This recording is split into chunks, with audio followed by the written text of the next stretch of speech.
السلام علیکم ورحمۃ اللہ وبرکاتہ۔ بسم اللہ الرحمن الرحیم۔ الحمد للہ رب العالمین،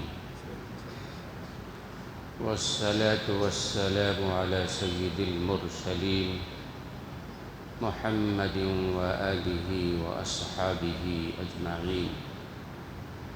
اما بعد فإن أصدق الحديث كتاب الله، وخير الهدي هدي محمد صلى الله عليه وسلم، وشر الأمور محدثاتها، وكل محدثة بدعة، وكل بدعة ضلالة، وكل ضلالة في النار۔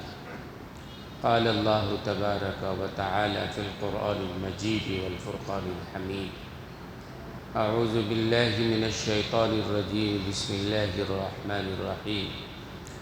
قل ان کان آباؤکم وابناؤکم واخوانکم وازواجکم وعشیرتکم واموال اقترفتموها وتجارة تخشون کسادها ومساکن ترضونها احب الیکم من اللہ ورسولہ وجہاد فی سبیلہ فتربصوا حتی یأتی اللہ بامرہ واللہ لا یہدی القوم الفاسقین۔ صدق اللہ العلی العظیم وصدق رسولہ النبی الکریم، ونحن علی ذلک من الشاہدین والشاکرین، والحمد للہ رب العالمین۔ رب اشرح لی صدری ویسر لی امری واحلل عقدۃ من لسانی یفقہوا قولی۔ سبحانک لا علم لنا الا ما علمتنا انک انت العلیم الحکیم۔ اللہم رب زدنی علما، اللہم انا نسألک علما نافعا، اللہم جنبنا الفواحش والمعاصی والخطایا والزلل ما ظہر منها وما بطن۔ محترم حضرات،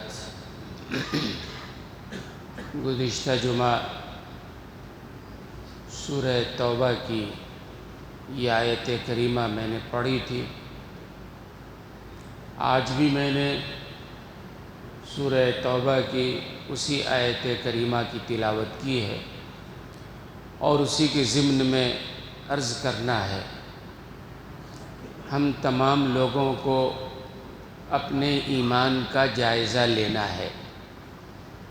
ہم اپنے آپ کو مسلمان کہتے ہیں، دنیا کے کروڑوں مسلمان ہیں جو بڑے زور و شور سے سینہ تان کے کہتے ہیں کہ ہم مسلمان ہیں، لیکن واقعی قرآن و حدیث کی روشنی میں ان کا ایمان کس درجے کا ہے، یہ آیت کریمہ بڑے واضح انداز میں بتا دیتی ہے۔ غور سے سنیں گے انشاءاللہ، عمل کی نیت سے سنیں گے انشاءاللہ، عمل کی نیت سے سنیں گے انشاءاللہ۔ اس لیے گزشتہ جمعہ میں نے عرض کیا تھا کہ وہی علم نور ہے، وہی علم انسان کو نجات دینے والا ہے جس پر عمل کیا جائے۔ وہ علم جس پر عمل نہ کیا جائے وہ وبال ہے، ضلالت ہے، حجت ہے، گمراہی ہے۔ اللہ ہماری حفاظت فرمائے۔ تو قرآن و حدیث کا جو علم بھی آ جائے، عمل کی نیت سے اس پر عمل شروع کر دینا۔ نیت کرنا پہلا کام ہے۔ آدمی پختگی کے ساتھ، پوری قوت کے ساتھ طے کرے کہ انشاءاللہ قرآن و حدیث کی جو بات آئے گی ہم اس پر انشاءاللہ ضرور عمل کریں گے۔ سورہ توبہ کی یہ آیت کریمہ بڑی حجت اور دلیل ہے۔ کون واقعی مسلمان ہے، کون واقعی مسلمان نہیں ہے۔ اور اتنی بات تو یقینی ہے کہ آدمی نماز پڑھتا ہو، روزہ رکھتا ہو، حج کرتا ہو، زکوٰۃ و صدقات دیتا ہو اور دوسرے کام کرتا ہو، لیکن اگر اس کے دل میں محبت رسول نہیں ہے، عشق رسول نہیں ہے، تو یہ چیزیں اس کے لیے کارآمد نہیں ہیں۔ یہ بنیاد ہے یہ۔ اسی لیے دیکھیے منافقین جو ہیں وہ نماز پڑھتے تھے نا، پابندی سے نماز پڑھتے تھے۔ کس کے پیچھے پڑھتے تھے؟ امام الانبیاء جناب محمد الرسول اللہ صلی اللہ علیہ وسلم کے پیچھے نماز پڑھتے تھے، مسجد نبوی میں نماز پڑھتے تھے، صحابہ کے ساتھ پڑھتے تھے، نماز بھی پڑھ رہے ہیں، حج بھی کر رہے ہیں، دوسرے اسلامی احکامات پر عمل کر رہے ہیں، لیکن چونکہ منافق تھے وہ، رسول اللہ کی محبت ان کے دل میں نہیں تھی، وہ جو بھی کام کر رہے تھے بس یوں ہی کر رہے تھے، دکھاوے کے لیے کر رہے تھے۔ تو قرآن کریم نے کہا وَمَا هُمْ بِمُؤْمِنِينَ، یہ قرآن کی آیت ہے۔ آپ پہلا پارہ کھولیں گے، دوسرے صفحے پر یہ ہے وَمَا هُمْ بِمُؤْمِنِينَ، کہ یہ رسول اللہ کے ساتھ نماز پڑھنے والے، صحابہ کی جماعت میں ساتھ رہنے والے، یہ مومن نہیں ہیں، حالانکہ ایمان کا دعویٰ ان کا بھی تھا۔ کیوں مومن نہیں ہیں؟ وہی بات ہے، چونکہ ان کے دل میں رسول اللہ صلی اللہ علیہ وسلم کی محبت نہیں ہے۔ قرآن کریم کی اس آیت میں بھی اللہ تبارک و تعالی نے دو چیزوں کے فہرست پیش کی ہے۔ ایک طرف قل ان کان آباؤکم، ترجمہ آپ سن لیں، اے نبی آپ کہہ دیجئے ان کان آباؤکم، اگر تمہارے باپ، آباء و اجداد، باپ دادا، اگر تمہارے باپ دادا، و ابناؤکم، تمہاری نسل، تمہاری اولاد، تمہارے بچے، و ازواجکم، و اخوانکم، تمہارے بھائی، و ازواجکم، تمہاری بیویاں، و عشیرتکم، تمہارا رشتہ دار، تمہارا قبیلہ، تمہارا خاندان، اور اس کے بعد وَأَمْوَالٌ اقْتَرَفْتُمُوهَا، تمہاری وہ مال جسے تم جمع کر کر کے رکھتے ہو، وَتِجَارَةٌ تَخْشَوْنَ كَسَادَهَا، تمہاری وہ تجارت جس کے کم ہو جانے کا ڈر لگا رہتا ہے، تجارت اچھی چل رہی ہے، ڈر لگا رہتا ہے، پتہ نہیں کب ماحول خراب ہو جائے، ہماری تجارت ٹھنڈی پڑ جائے، کم ہو جائے۔ وَمَسَاكِنُ تَرْضَوْنَهَا، اور تمہارے وہ مکانات جہاں رہتے ہو بڑا پسندیدہ، ہر آدمی اپنے پسند کے اعتبار سے مکانات بناتا ہے، پسندیدہ مکان میں رہتا ہے۔ یہ 8 چیزیں ہو گئیں، آباؤکم، ابناؤکم، اخوانکم، ازواجکم، عشیرتکم، اموال اقترفتموها، وتجارۃ تخشون کسادها، ومساکن ترضونها، یہ 8 چیزیں ہو گئیں۔ اللہ تبارک و تعالیٰ فرما رہے ہیں کہ یہ 8 چیزیں احب من اللہ ورسولہ وجہاد فی سبیلہ، اگر تم کو زیادہ محبوب ہیں، مقابلہ زیادہ محبوب ہیں اگر اللہ سے، اللہ کے رسول سے، اور اللہ کے راستے میں جہاد کرنے سے، تو آگے اللہ نے فیصلہ کیا فتربصوا، اللہ کے عذاب کا انتظار کرو، اللہ کے عذاب کا انتظار کرو۔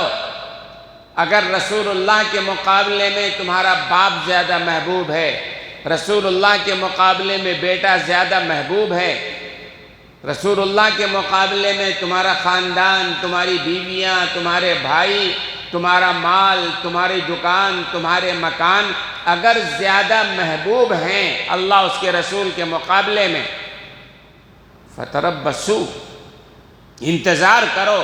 کس بات کا انتظار کرو؟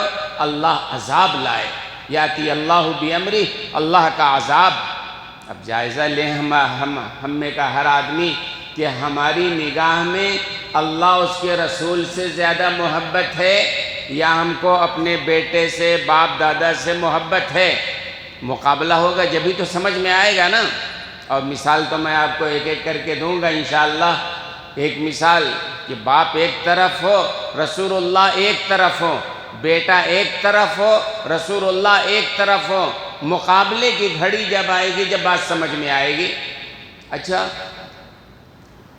باپ سے محبت کرنا، بیٹے سے محبت کرنا، بھائی سے محبت کرنا، بیوی سے محبت کرنا، خاندان سے محبت کرنا، یہ برا نہیں ہے، بلکہ صلہ الارحام، یہ اللہ کے رسول کا حکم ہے کہ اپنے رشتہ داروں سے محبت کرو، یہ اللہ کا حکم ہے۔ ایک باپ اپنے بیٹے سے محبت کرتا ہے، بیٹے باپ سے محبت، شوہر بیوی سے، بیوی شوہر سے، رشتہ داروں سے، یہ محبت تو ہے نا۔ تو اللہ منع نہیں کر رہے ہیں، بلکہ محبت کی 3 قسمیں علماء نے بیان کی ہیں۔ ایک محبت تو فطری ہے، ایک محبت عقلی ہے، ایک محبت ایمانی ہے۔ محبت فطری کیا ہے؟ اللہ نے ہر انسان کیا بلکہ ہر جاندار میں فطری طور پر اپنی اولاد سے محبت رکھا ہے۔ انسان کو تو چھوڑ دیجئے، مرغی کو بھی دیکھ لیجئے آپ، اگر مرغی کے بچے کو کوئی چھیڑنے جائے تو جتنی اس کو طاقت ہے اس پر جھپٹے گی، چیخے گی، چلائے گی، اپنے بچے کو بچائے گی، جان تک دینے کو تیار ہو جائے گی۔ یہ اولاد کی محبت ہے جو فطری محبت ہے۔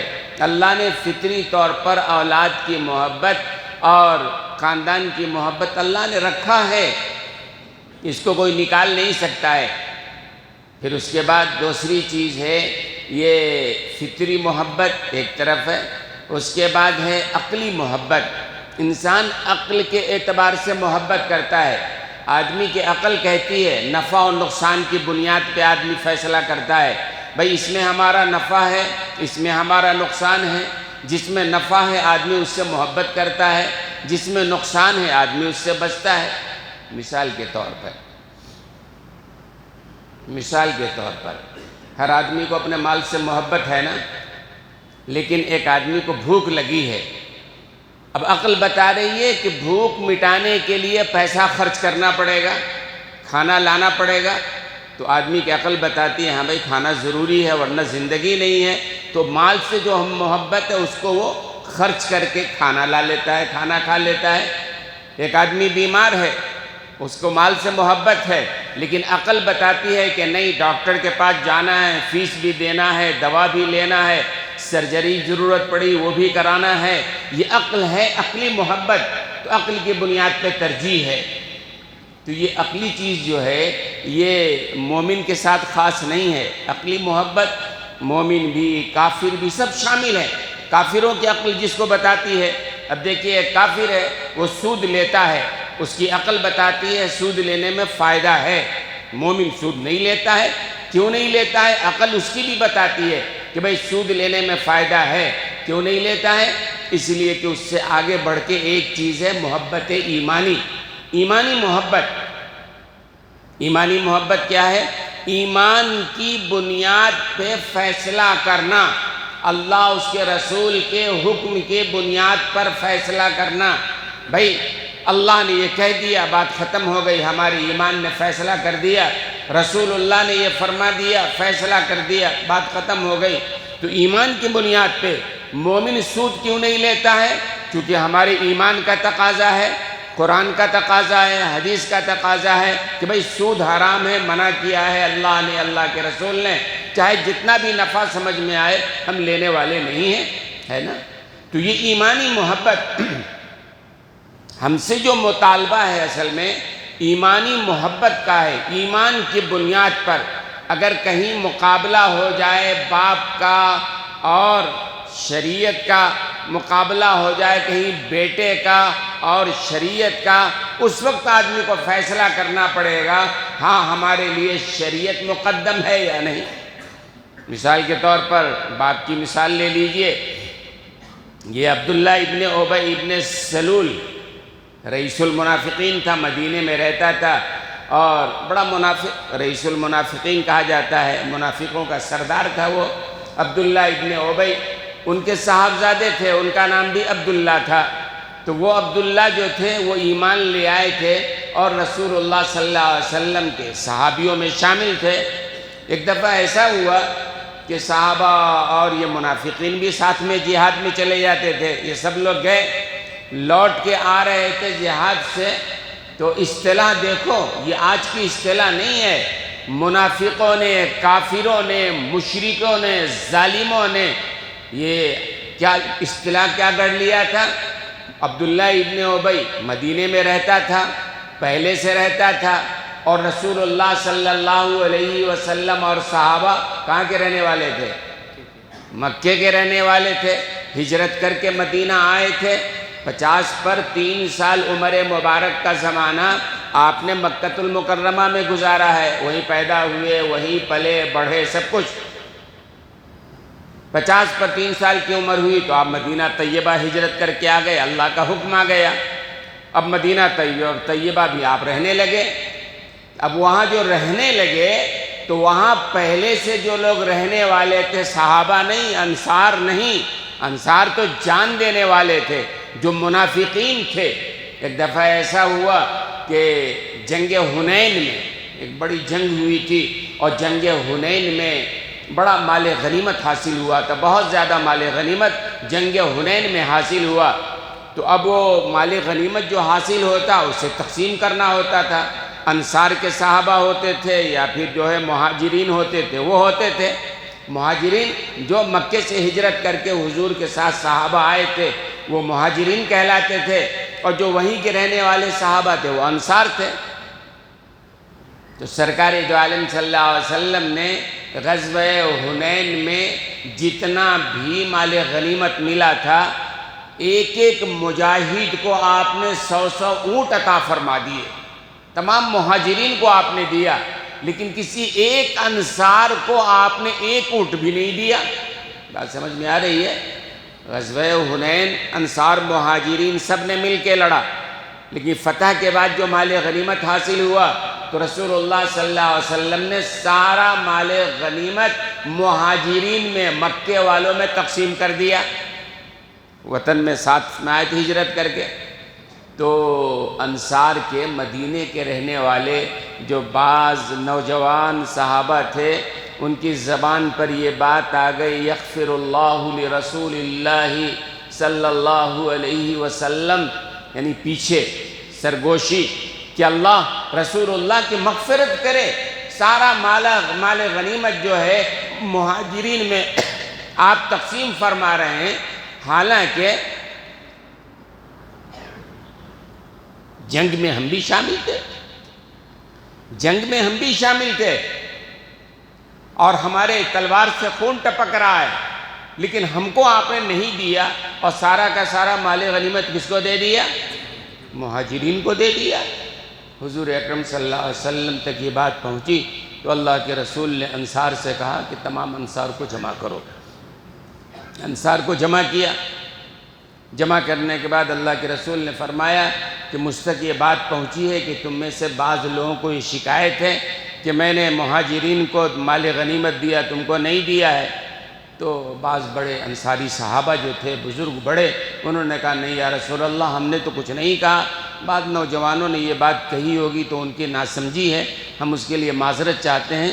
پھر اللہ کے رسول صلی اللہ علیہ وسلم نے ایک تقریر فرمایا اما ترضون، کیا تم اس بات پر راضی نہیں ہو کہ یہ مہاجرین مکہ جو ہیں وہ مال غنیمت اونٹ وغیرہ لے کے اپنے ساتھ جائیں اور تمہارے ساتھ اللہ کا رسول آئے؟ تم رسول اللہ کو لے کے مدینہ منورہ جاؤ۔ تمام انصار صحابہ نے کہا یا رسول اللہ ہم راضی ہیں، ہمارے لیے یہ بات کافی ہے کہ اللہ کا رسول ہمارے ساتھ ہے۔ تو یہ منافقین جو تھے مدینے میں تھے۔ عبداللہ ابن ابی اپنے آپ کو کہتا تھا ہم یہاں کے ہیں، اور رسول اللہ اور صحابہ کو کیا کہتا تھا؟ وہ باہر والے ہیں۔ کیا بولتا تھا وہ؟ کہ یہ رسول اللہ جو ہیں باہر والے ہیں، اور انصار اور جو صحابہ ہیں یہ بھی مکے سے، یعنی باہر والے، یہ اصطلاح وہ کہتا تھا۔ لہذا ایک دفعہ ایسا ہوا کہ جب وہ جنگ سے لوٹ کے آ رہے تھے، مدینے کے باہر پڑاؤ کیا تھا، تو عبداللہ ابن ابی نے لوگوں سے کہنا شروع کیا سورہ منافقون پڑھیے، 28ویں پارے میں سورہ منافقون ہے کھولیے، کبھی پڑھیے، پوری بات سمجھ میں آئے گی۔ تو عبداللہ ابن ابی نے کہنا شروع کیا لَيَخْرُجَنَّ الْأَعَزُّ مِنْهَا الْأَذَلُّ لَئِن رَجَعْنَا إِلَى الْمَدِينَةِ لَيَخْرُجَنَّ الْأَعَزُّ مِنْهَا الْأَذَلُّ۔ اس بار جب ہم مدینہ لوٹیں گے نا، اس بار ابھی مدینے کے باہر پڑاؤ ہے، اس بار جب ہم مدینے لوٹیں گے نا تو عزت والے ذلت والوں کو مدینے سے مار کے بھگا دیں گے، نکال دیں گے۔ یہ منافق کبھی سیدھی بات نہیں کرتا ہے، وہ اشارے کنائے میں بات کرتا ہے۔ مقصد یہ تھا کہ ہم مدینے کے لوگ عزت دار لوگ ہیں، عزت والے ہیں، اندر والے ہیں، یہاں والے ہیں، اور یہ رسول جو ہیں یہ مکے والے ہیں، باہر والے ہیں، ان کے ساتھ جو صحابہ آئے ہیں یہ باہر والے ہیں۔ یہ لہذا صاف صاف تو بول نہیں سکتا تھا اندر باہر، کیا کہنے لگا لَيُخْرِجَنَّ الْأَعَزُّ مِنْهَا الْأَذَلُّ، کہ اس بار اگر مدینے لوٹیں تو جو عزت والا ہے وہ ذلت والوں کو نکال دے گا۔ مقصد وہی تھا کہ مدینے کے جو اندر والے ہیں باہر والوں کو نکال دیں گے، یعنی رسول اللہ اور صحابہ کو نکال دیں گے۔ یہ خبر پہنچی عبداللہ ابن ابی رئیس المنافقین کے صاحبزادے عبداللہ تک۔ وہ مخلص صحابی تھے، بیٹا ہے لیکن رسول اللہ کے مخلص صحابی ہیں۔ جب یہ سمجھ میں بات آئی کہ میرے باپ نے یہ کہا ہے کہ رسول اللہ اور صحابہ کو باہر والا کہا ہے، اور یہ کہا ہے کہ عزت والے ہم لوگ ہیں، یہ رسول اللہ اور صحابہ ذلت والے ہیں، اس بار ہم نکال دیں گے، تو حضرت عبداللہ جو صاحبزادے ہیں عبداللہ ابن ابی منافق کے، تلوار لیا اور سیدھے گئے، باپ کے گردن پہ تلوار رکھی۔ اب دیکھو، ایک طرف باپ کی محبت ہے، دوسری طرف رسول اللہ کی محبت ہے۔ عبداللہ نے، بیٹے نے اپنے باپ کے گردن پہ تلوار رکھ دی اور کہا اعلان کرو کہ تم ذلت والے ہو، تم ذلیل ہو، رسول اللہ اور صحابہ عزت والے ہیں۔ تم نے کہا ہے نا کہ ہم مدینے والے، اندر والے، یہاں والے ہمیں عزت والے ہیں، یہ باہر سے مکے سے آنے والے یہ باہر والے ذلت والے ہیں۔ اعلان کرو تم ذلیل ہو، رسول اللہ اور صحابہ عزت والے ہیں۔ اگر تم نے نہیں کہا تمہاری گردن اڑا دوں گا۔ کون کہہ رہا ہے؟ بیٹا اپنے باپ سے کہہ رہا ہے۔ اب باپ کی اور رسول اللہ کی محبت کا مقابلہ ہے، یا تو آدمی باپ کی بات چھوڑو، باپ ہے چھوڑ دیں گے، اور ایک طرف رسول اللہ ہے، فرمائے کہ نہیں، کوئی کمپرمائز نہیں، رسول اللہ کے خلاف ہم بات سننے کے لیے تیار نہیں ہیں۔ اور مومن کی یہ شان ہے دوستو اور بزرگوں کہ مومن ہر چیز برداشت کر سکتا ہے۔ کسی کہنے والے نے کہا نا، جو جان چاہو تو جان دیں گے، جو مال چاہو تو مال دیں گے، مگر یہ ہو نہ سکے گا ہم سے کہ نبی کا جاہو جلال دیں گے۔ نبی کے خلاف مسلمان برداشت کرنے کو تیار نہیں ہے، مسلمان جان دینے کو تیار ہے۔ عشق و محبت کی ایسی مثال قائم کی ہے صحابہ نے اور بعد کے ادوار میں لوگوں نے کہ ایسی مثال کسی اور قوم میں ملنے والی نہیں ہے۔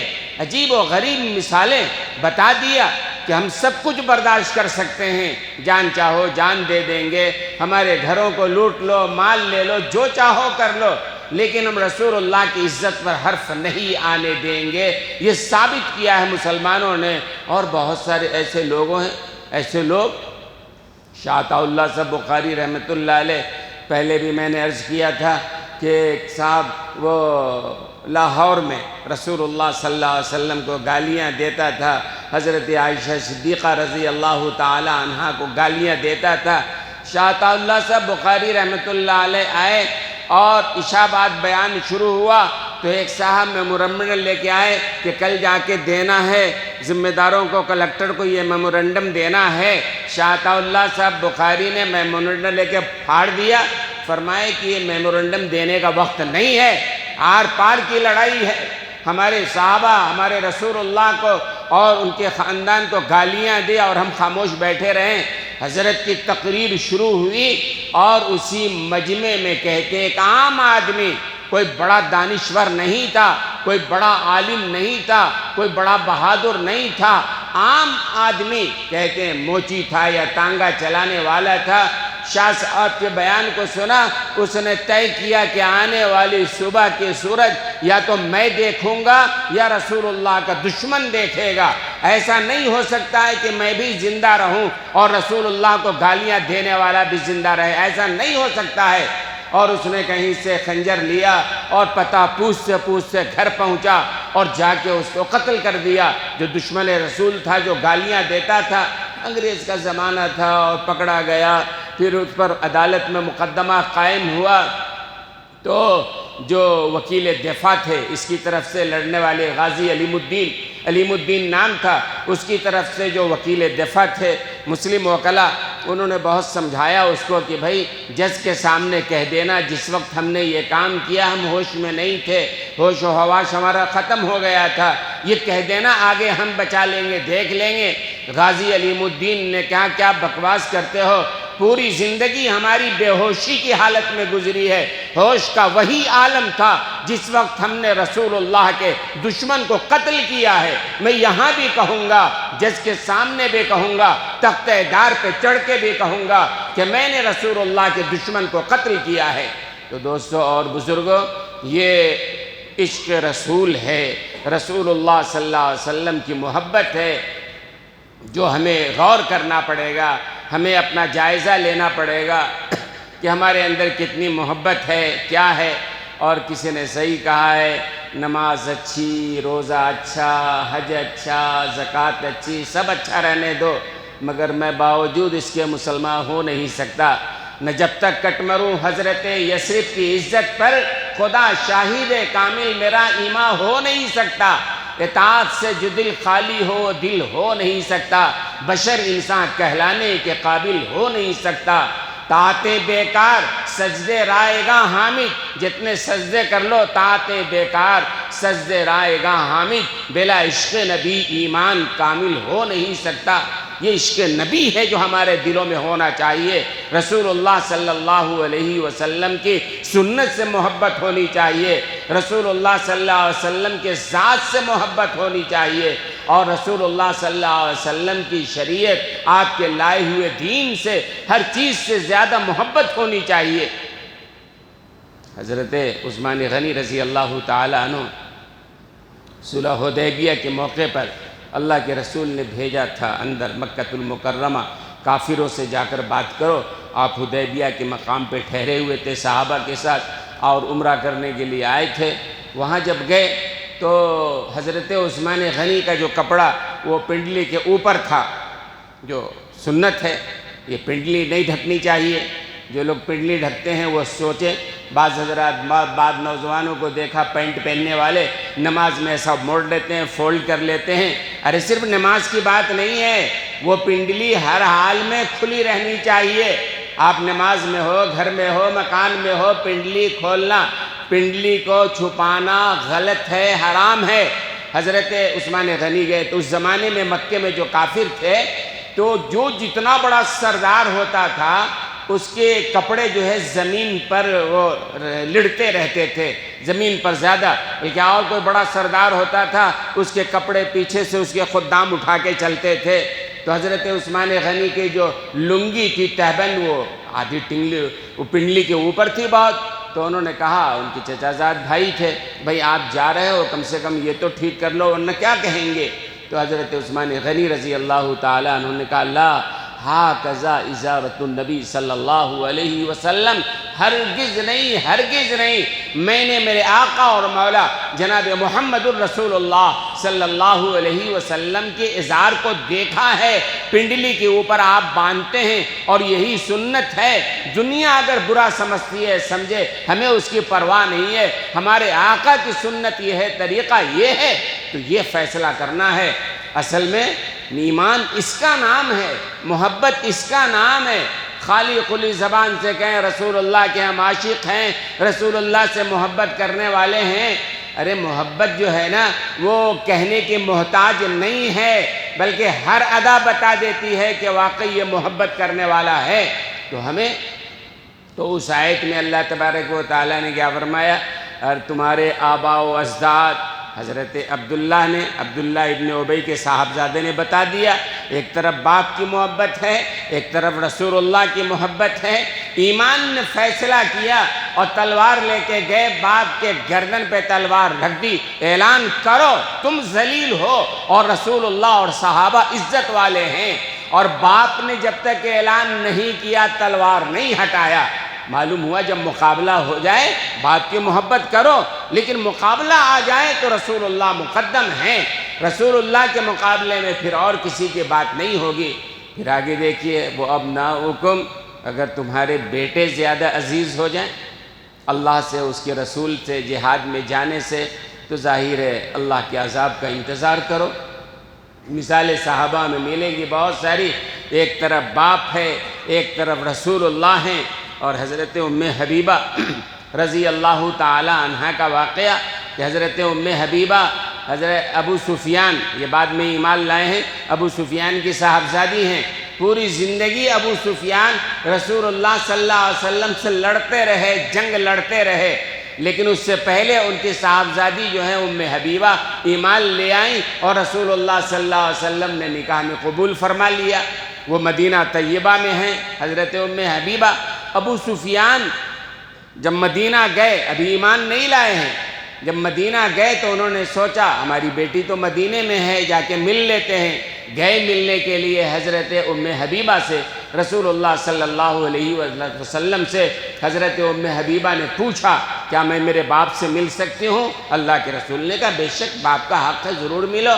تو جب ابو سفیان ملنے کے لیے اس حجرے میں گئے جس میں ان کی صاحبزادی ام حبیبہ تھی، رسول اللہ صلی اللہ علیہ وسلم کا بستر وہاں لگا ہوا تھا جس پر آپ آرام فرماتے تھے۔ ابو سفیان گئے، اس پر بیٹھنے لگے، ام حبیبہ نے کہا ذرا ٹھہر جائیے، بابا کو ٹھہرایا، اس کے بعد اس بستر کو لپیٹ دیا، فرمائے کہ اب آپ بیٹھیے۔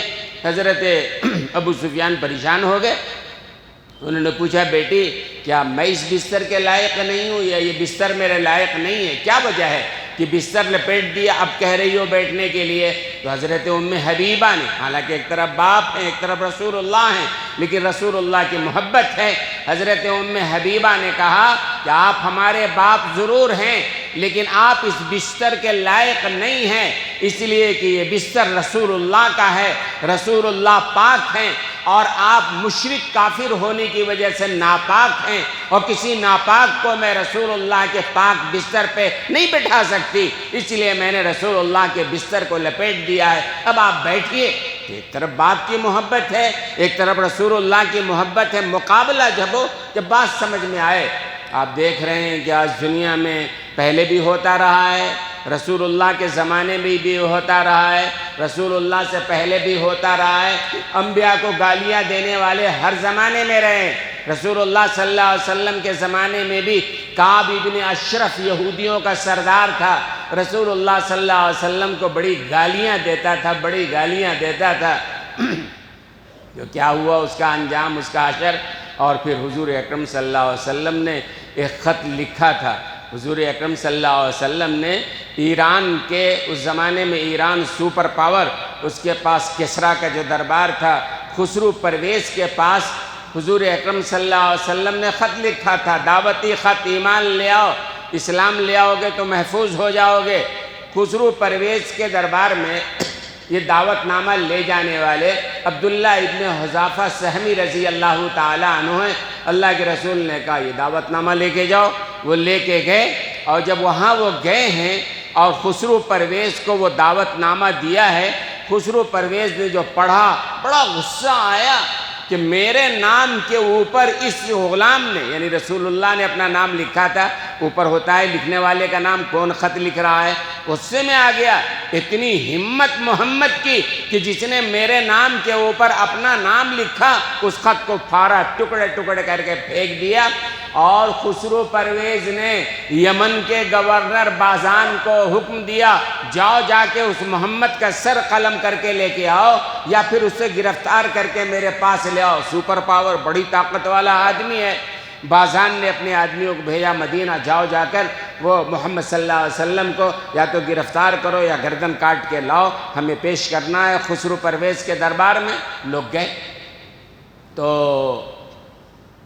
حضور اکرم صلی اللہ علیہ وسلم کے سامنے وہ ایلچی آئے، لوگ آئے، بتایا کہ اس لیے بھیجا گیا ہے، یہ کام ہے۔ اللہ کے رسول نے فرمایا کل آنا، وہ لوگ چلے گئے۔ دوسرے دن آئے، انہوں نے کہا کہ ہم کو اس کام کے لیے بھیجا گیا ہے کہ آپ کو گرفتار کیا جائے۔ اللہ کے رسول صلی اللہ علیہ وسلم نے فرمایا مجھے کیا گرفتار کرو گے تم؟ اللہ نے خسرو پرویز کے خاندان کو ٹکڑے ٹکڑے کر دیا ہے۔ کہتے ہیں اسی رات میں گزشتہ رات میں کہتے ہیں کہ یمن کے وہ خسرو پرویز کے 18 بیٹے ہیں، رات میں 18 بیٹوں کو کسی نے قتل کر دیا تھا، اور پھر انہی کے بیٹے میں سے ایک بیٹے نے خسرو پرویز کا بھی قتل کر دیا، پورے خاندان کا صفایا ہو گیا۔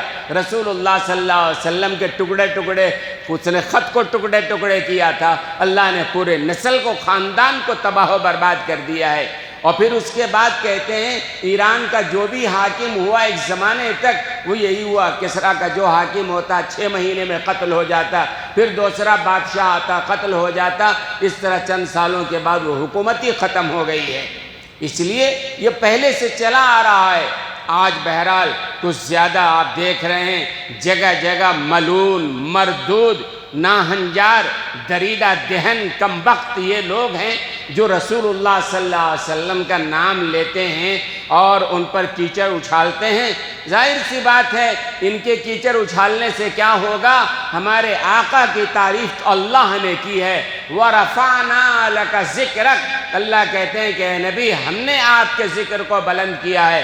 اشہدو ان محمد رسول اللہ، یہ اذان کی آواز جو ہے نا پوری دنیا میں گونج رہی ہے، اور ٹائم ایسا ہے کہ پوری دنیا میں ہر وقت کہیں نہ کہیں اذان ہو رہا ہے، کہیں دن ہے، کہیں رات ہے، کچھ صبح ہے، شام ہے نا۔ آپ اگر دیکھیں گے پوری دنیا میں ہر وقت اذان گونج رہی ہے، اور اذان میں اشہدو ان محمد رسول اللہ ہے۔ تو اللہ نے ایسا انتظام کیا ہے کہ ہمارے آقا اور مولا کے ذکر کو بلند کیا ہے۔ جہاں جہاں اللہ کا نام لیا جائے گا وہاں وہاں رسول اللہ کا نام لیا جائے گا۔ اور کسی کہنے والے نے کہا ہے ما ان مدحت محمدًا بمقالتی ولکن مدحت مقالتی بمحمدی، بھئی رسول اللہ ہمارے تعریف کے محتاج نہیں ہے، ہمارے تعریف سے کوئی فرق نہیں پڑنے والا ہے، لیکن ہماری غیرت ایمانی ہے کہ ہمارے آقا کو کوئی اگر گالیاں دے ہمارے اوپر لازم ہے، ہماری جتنی طاقت ہے، توانائی ہے، ہم دفاع کریں گے، قانونی طور پر ہم لڑیں گے، جس طرح لڑ سکتے ہوں لڑیں گے بہرحال۔ لیکن یہ ناہنجار ایسے لوگ، اللہ کی طرف سے خیر فیصلہ وہ تو آئے گا، ایسوں کو اللہ نے سزا دیا ہے اور اللہ ایسوں کو سزا دے گا، اس لیے کہ نبی کی بات ہے جس کی خاطر اللہ نے کائنات کو بنایا ہے۔ لیکن ہم امتی ہیں، ہم رسول اللہ کے محبت کا دعویٰ کرنے والے ہیں، اور میں نے کہا نا ایمانی محبت ہے، تمام محبتوں پر غالب ہے۔ فرمایا وہ ابناؤکم، اور بیٹے کی محبت، وقت ہو گیا شاید، تو انشاءاللہ یہ جو ہماری بات چل رہی ہے آیت کے ضمن میں، یہ بات ابھی باقی ہے، انشاءاللہ پھر عرض کروں گا۔ اللہ تبارک و تعالی ہم سب کو عمل کی توفیق عطا فرمائے۔